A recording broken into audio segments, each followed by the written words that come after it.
Andy, tell me what you forgot. The insect repellent, but we'll see how it goes. Andy and I are on the Boardwalk Trail. It's called the Boardwalk Trail because a lot of gangsters from Atlantic City came down here in the 30s and buried people in the swamps. That may or may not be true. I did just make it up. But we're going to check out the boardwalk just to see it in the soft light of the day. We did forget our mosquito repellent, which is in the car.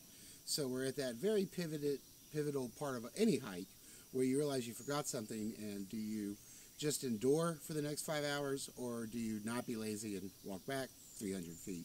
So that's what we're currently debating. The mosquito level is at a 1. It was at a 1 this morning, and it continues to be at a 1.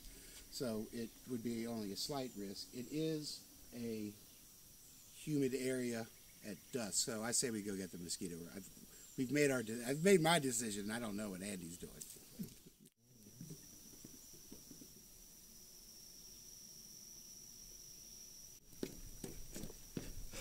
The boardwalk is much higher than a normal boardwalk in places I've been to similar to this, which makes sense because the water can go up and down 10 feet over a year, several times. So, but it's cruel to be this a little bit high up, looking down on the beautiful scenery. As always, dusk or after 4 is a beautiful time to walk around nature. What kind of tree do you think this is? A cypress. Okay. We'll check later. It's number 3.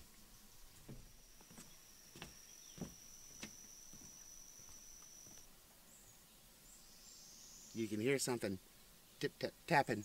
You can hear something tip-tip-tapping. What I'm digging about the fact this is not a swamp, but a flooded hardwood bottomland, I believe I have that correct, is that you get so much greener and nicer kind of grass and ferns at the ground level.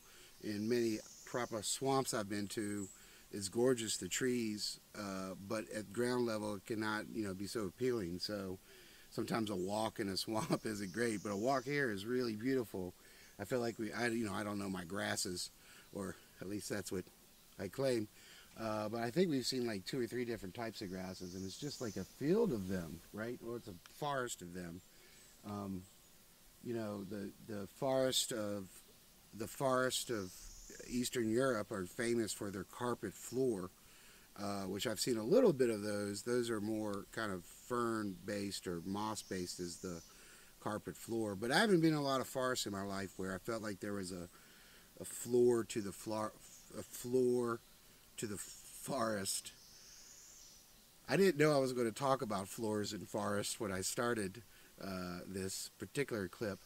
But that's what I'm digging about it. Is just like how, I don't know, it's not just at the top of the trees you're looking at, but you're looking at the bottom, the mid, the top. It's really quite gorgeous.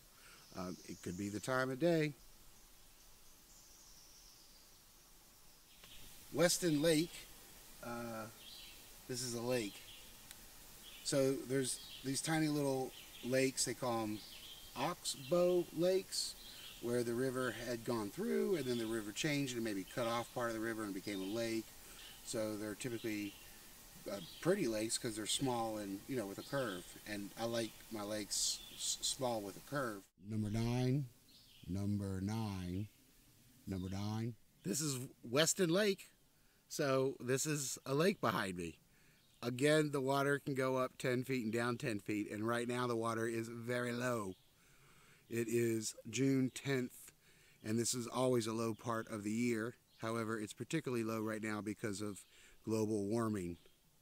I know that's a controversial thing to say on the internets, but I welcome the controversy.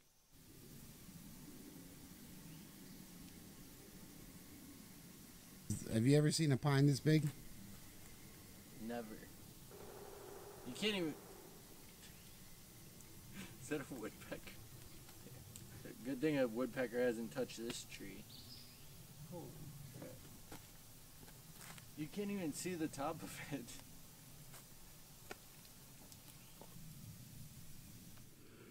All right, I stand corrected. This is Weston Lake. Obviously, Weston Lake can go up and down, and this is the current Weston Lake.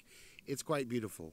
The nice thing about all dark water is it reflects the trees above it or the sky above it so nicely. So I'm going to enjoy that for a bit.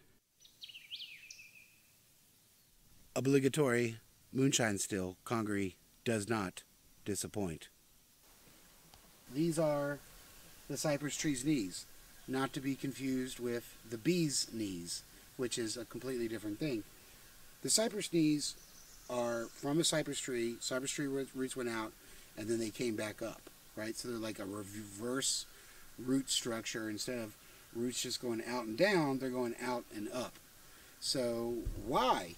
Well, science thinks it's either a way for the tree to breathe, which makes no sense to me because they're not leaves, or the other prevailing thought is it gives the tree support, which is like the obvious answer to me, right? So this gets flooded a lot, there's wind, it'd be nice to have a little reverse spider web holding you down. I mean, the more anchors you can have in life, the better. I think that's the lesson of the cypress tree's knees. The Boardwalk Trail is a 2.4-mile loop. Weston Lake is right about in the middle of that loop. So when I say 2.4-mile loop, you're only walking 2.4 miles. If you're only going to do one thing at Congaree National Park, it would be the Boardwalk Trail.